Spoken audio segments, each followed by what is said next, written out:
България, макар и малка, неоспорим факт е, че това е една от най-великите държави в света.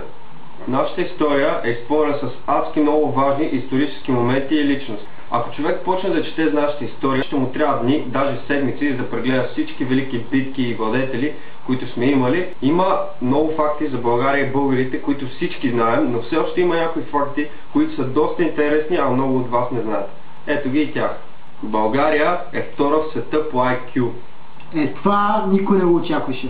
Българин е създал първата книга за слепи хора. Първата песен, изпратена в космоса, е българска, излева Дельо Хайдутин. Само второто да не е някой надвиж, че Българската армия е единствената военна сила в цял свят, която никога не е губила знамето си. България е най-старата европейска държава в света. Единственият народ в света, който движи главата си ето така, в знак на съгласие, сме българите. Има данни, че в България вино се произвежда от над 1200 години. Абе за виното не знам, а ракета май ние сме създали. София е най-големият и развит град в България. Градът е основан преди 7000 години. Първата въздушно-спадна бомба в света е създадена и използвана от българи през Балканската война през 1912 година. Ако не бяхме ние, сега американците нямаше да се хвалят с тия F-12, F-16 и други самолетчета. И сега специално за всички майни.